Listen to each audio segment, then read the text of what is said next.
নমস্কার বন্ধুরা, কিচেন ক্রাভিংসের আবার একটি নতুন এপিসোডে সবাইকে স্বাগত জানাই। আজকে আমি নিয়ে চলে এসেছি চিকেনের একটি রেসিপি নিয়ে। আশা করছি রেসিপিটি ভালো লাগবে। চিকেন দো পেঁয়াজের রেসিপিটি ভালো লাগলে লাইক কমেন্ট শেয়ার করার অনুরোধ থাকলো। পাশে থাকা বেল আইকনটি প্রেস করে সঙ্গে থাকবে নেক্সট ভিডিওটি দেখার জন্য।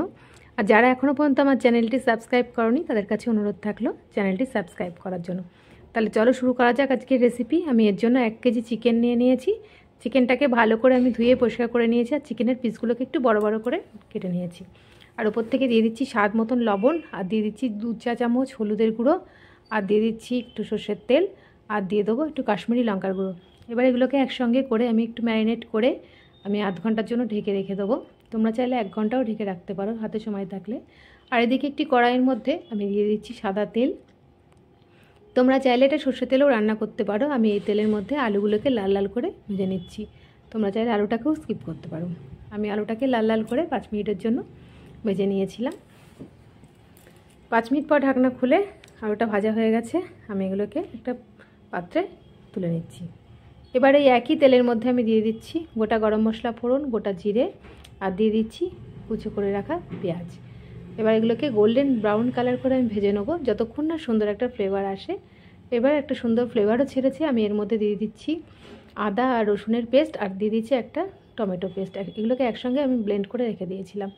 এগুলোকে একসঙ্গে আমি এগুলোকে ফ্রাই করে নিচ্ছি। আর ওপর থেকে দিয়ে দিচ্ছি স্বাদ মতন লবণ, হলুদ গুঁড়ো, জিরের গুঁড়ো 1 চা চামচ, 1 চা চামচ ধনের গুঁড়ো, 1 চা চামচ লঙ্কার গুঁড়ো, আর দিয়ে দিচ্ছি কালারের জন্য 1 চা চামচ কাশ্মীরি লঙ্কার গুঁড়ো।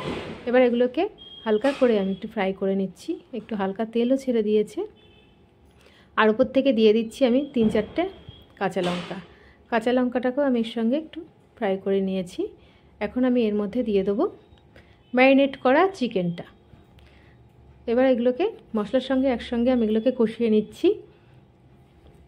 5-6 মিনিট আমি এটাকে আমি কষিয়ে নিচ্ছি। আর এর মধ্যে আমি দিয়ে দিচ্ছি ভেজে রাখা আলুগুলো। একসঙ্গে আমি আলু আর চিকেনটাকে একসঙ্গে আমি ম্যারিনেট করা চিকেন আর আলুটাকে আমি কষিয়ে নিচ্ছি। এবার ওপর থেকে দিয়ে দিচ্ছি আমি কাজু আর চারমগজ আমি ব্লেন্ড করে রেখেছিলাম, সেটাকে আমি এর সঙ্গে একসঙ্গে কষিয়ে নিচ্ছি। কাজু আর চারমগজের টেস্টটাও খুব সুন্দর আসে। এবার আমি ওপর থেকে দিয়ে দেবো একটু টক দই। টক দইটাকে আমি ভালো করে ব্লেন্ড করে রেখেছিলাম, এবার এর সঙ্গে দিয়ে দিচ্ছি। মাংসটা একটু কষানো হয়ে গেছে, একটা হালকা ফ্লেভার ছেড়েছে। আমি এই পর্যায়ে টক দইটা আমি দিয়ে দেবো। এখন টক দইটা দিয়ে দিয়েছি। এবার একসঙ্গে এগুলোকে আমি একসঙ্গে কষিয়ে নিচ্ছি।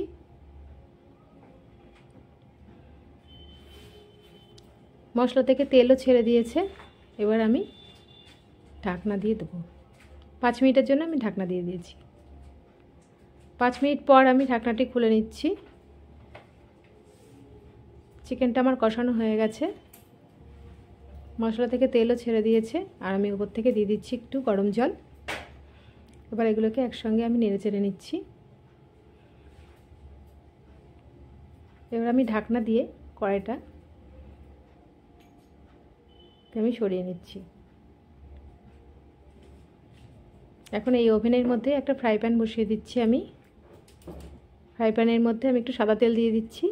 এর মধ্যে আমি স্লাইস করে রাখা পেঁয়াজের টুকরো একটা, আর দিয়ে দিচ্ছি 3-4টে চেরা কাঁচা লঙ্কা আর একটা শুকনো লঙ্কা ফ্লেভারের জন্য। এটাকে আমি গোল্ডেন ব্রাউন কালার করে ভেজে নিচ্ছি। এবার ওপর থেকে দিয়ে দিচ্ছি 1 চিমটি লবণ।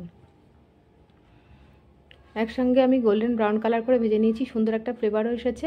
এটা দেখতেও সুন্দর লাগে আর চিকেনের স্বাদটাও খুব সুন্দর আসে। চিকেন দো পেঁয়াজা যেহেতু, ওর জন্য পেঁয়াজগুলোকে আমি এইভাবে স্লাইস করে ফ্রাই করে নিলাম। এবার ওপর থেকে আমি এই ফ্রাই করে রাখা পেঁয়াজ আর লঙ্কাটাকে আমি এর সঙ্গে দিয়ে দিচ্ছি। এর সঙ্গে মিশিয়ে দিলে চিকেনের ফ্লেভারটাও খুব সুন্দর আসে। চিকেনটা আমার হয়ে গিয়েছে। আমি এটাকে ভালো করে নেড়ে চেড়ে নিচ্ছি। আর দিয়ে দেবো ওপর থেকে আমি একটু কুচো করে রাখা ধনেপাতা, আর দিয়ে দিচ্ছি একটু শাহি গরম মশলা। এবার একসঙ্গে নেড়ে চেড়ে আমি এটাকে স্ট্যান্ডিং টাইমে কিছুক্ষণ রেখে দেবো। তারপরে আমি একটা পাত্রে এটাকে সার্ভ করে নিচ্ছি। এটা গরম গরম সাদা ভাত, ফ্রাইড রাইস লুচি পরোটার সঙ্গেও খুবই ভালো লাগবে। তোমরাও এইভাবে ট্রাই করে দেখো, আশা করছি ভালো লাগবে। ভালো লাগলে লাইক কমেন্ট শেয়ার করার অনুরোধ থাকলো। পাশে থাকা বেল আইকনটি প্রেস করে সঙ্গে থাকবে নেক্সট ভিডিওতে দেখার জন্য। আবারও চলে আসবো নতুন নতুন ভিডিও নিয়ে। আজকের মতন এইটুকুনি। ভালো থাকবে, সুস্থ থাকবে। ধন্যবাদ।